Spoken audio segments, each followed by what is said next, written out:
శివరాత్రి పర్వదినానికి ఎంతో ప్రత్యేక స్థానముంది. ఉపవాసం, జాగరణలతో కలిసి చేసుకునే ఈ పండుగ మిగిలిన వాటికంటే భిన్నంగా ఉంటుంది. పంచభూతాలకు అధిపతి అయినటువంటి ఆ పరమశివుని కళ్యాణం అమ్రగంగా వైభవంగా కన్నుల పండుగగా జరుగుతుంది. శివుడు, పార్వతీదేవి కలయికను జరుపుకునే ఈ పర్వదినం హిందూ పండుగల్లో అత్యంత ముఖ్యమైందిగా పరిగణిస్తారు. కాని ఇక్కడ ఓ ప్రత్యేకత ఉంది. మహాశివరాత్రి రోజున శివగంగా పార్వతులకు దేశంలో 2 చోట్ల మాత్రమే వివాహం జరుగుతుంది.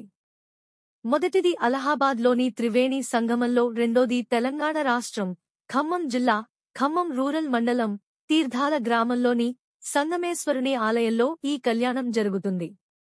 ఇంతకీ ఇక్కడ శివగంగా పార్వతులకు వివాహం జరపడానికి స్థలపురాణం తెలుసుకోవాలంటే ఖమ్మం జిల్లాకు వెళ్లాల్సిందే.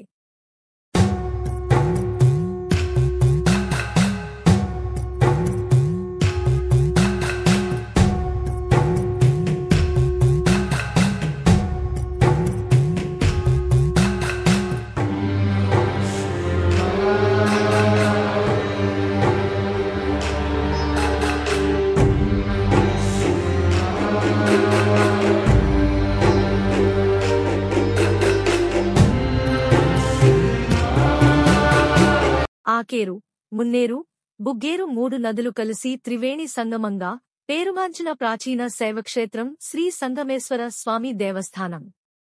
ఈ దేవస్థానానికి ఒక విశిష్టత ఉంది. ఎక్కడైనా శివరాత్రి నాడు శివుడికి పార్వతితో వివాహం జరుగుతుంది. కాని తీర్థాల సంగమేశ్వరాలయంలో మాత్రం గంగా, పార్వతీ సమేత శివకళ్యాణం జరగడం ఇక్కడ విశేషం. మొదట అలహాబాద్లో, రెండవది ఖమ్మం జిల్లాలోనే ఈ కళ్యాణ వేడుక జరుగుతుంది. తీర్థాల సంగమేశ్వరాలయంలోని లింగాకారం తెల్లటి నునుపైన ప్రత్యేక శిలతో చేసింది.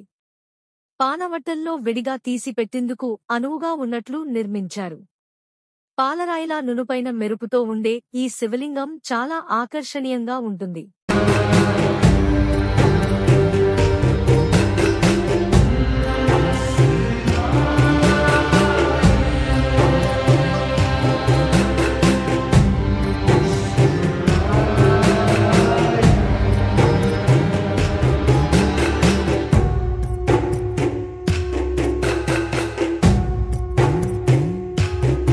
ఖమ్మం నగరానికి 13 కిలోమీటర్ల దూరంలో ఉన్న ఈ దేవాలయం తెలంగాణ జిల్లాల్లోనే ప్రసిద్ధిగాంచింది.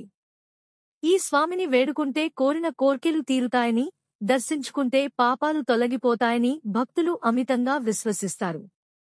500 ఏళ్ల క్రితం ఆయుర్వేద వైద్యులు బజ్జూరి నాగయ్య మూలికల కోసం ఈ ప్రాంతంలో తవ్వకాలు జరుపుతుండగా ఈ గుడి బయటపడినట్లు ఇక్కడి ప్రజలు చెప్పారు. ఈ దేవాలయాన్ని నాగయ్య పాకయాజ్ఞులనే బ్రాహ్మణుని సహాయంతో అభివృద్ధి చేసి ఈ ప్రాంతానికి తీర్థాల అనే నామకరణం చేశారు. సంగమేశ్వరాలయానికి వచ్చే భక్తులు ఇక్కడే నివాసాలు ఏర్పరచుకోగా ఇక్కడ ఒక గ్రామం వెలసింది. అప్పటినుంచి సంగమేశ్వర స్వామికి పూజా కార్యక్రమాలు నిర్వహిస్తున్నప్పటికీ ఈ గుడి విశిష్టత బయటకు తెలియలేదు. 100 సంవత్సరాల క్రితం ఈ దేవాలయానికి పూజారిగా ఉన్న రాఘవవర్మ తండ్రి రామయ్య గుడిని అభివృద్ధి చేయడానికి తన వంతు ప్రయత్నాలు చేశారు. ఆయన వారసుడిగా వచ్చిన రాఘవవర్మ చుట్టుప్రక్కల గ్రామాల భక్తుల నుంచి విరాళాలను సేకరించి గుడికి ప్రహరీ గోడ, ధ్వజస్తంభం, యాగశాలను నిర్మించారు. దేవాలయాభివృద్ధికి గతంలో పనిచేసిన రెవెన్యూ, పోలీసు అధికారులు కూడా సహకారం అందించారట. 1968లో ఈ దేవాలయాన్ని దేవాదాయ శాఖ స్వాధీనం చేసుకుంది. అప్పటినుండి ఈ దేవాలయానికి వచ్చే నిధులు, దాతల విరాళాలతో గుడిని అభివృద్ధి చేశారు. ఈ దేవాలయానికి 80 ఎకరాలు, పక్కనే ఉన్న వెంకటేశ్వర స్వామికి 40 ఎకరాల ఆలయ భూములు ఉన్నాయి. 1972లో దేవాలయానికి ట్రస్ట్ బోర్డు ఏర్పాటయ్యింది.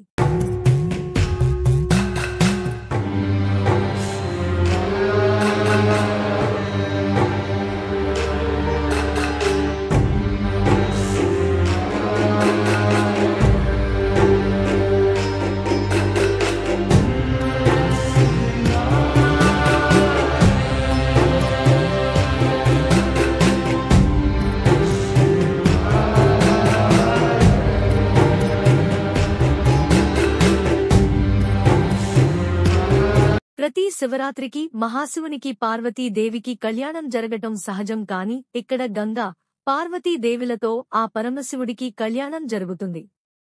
ఇక్కడ పూర్వీకులు చెప్పే దాని ప్రకారం ముగ్గురు మహర్షులు తిరుపతిలోని వెంకటేశ్వర కళ్యాణానికి వెళ్లి వస్తూ ఇక్కడ సేద తీరారు. అదే క్రమంలో ఇక్కడ 3 నదుల కలయిక జరిగే నది ఒడ్డున స్వామివారిని ప్రతిష్ఠాపన చేశారనేది ఈ స్థల పురాణం.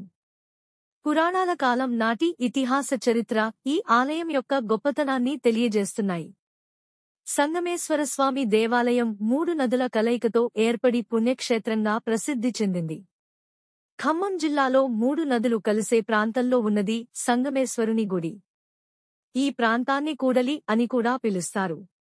అత్రి మహర్షి పేరు మీదుగా ఆకేరు, భృగు మహర్షి పేరు మీదుగా బుగ్గేరు, మౌద్గల్య మహర్షి పేరు మీదుగా మున్నేరుగా పిలువబడుతున్నాయి. మహాశివరాత్రి రోజుల్లో పెద్ద ఎత్తున ఇక్కడ కూడలి జాతర జరుగుతుంది. వేల సంవత్సరాల విశిష్ట పుణ్యచరిత్ర గల తీర్థాల శివాలయం భక్తుల విశేష ఆదరణ పొందుతూ ఖమ్మం, వరంగల్, నల్గొండ, కృష్ణా జిల్లాలతో పాటు ఛత్తీస్గఢ్ రాష్ట్ర భక్తుల పూజలందుకుంటోంది. ఇంతటి చరిత్ర కలిగిన ఈ ఆలయాన్ని మనం కూడా మహాశివరాత్రి రోజు దర్శించుకుని వద్దాం రండి. ఇలాంటి మరిన్ని వీడియోల అప్డేట్స్ కోసం శ్రీటీవీ తెలుగు ఛానల్ని ఇప్పుడే సబ్స్క్రైబ్ చేసుకోండి.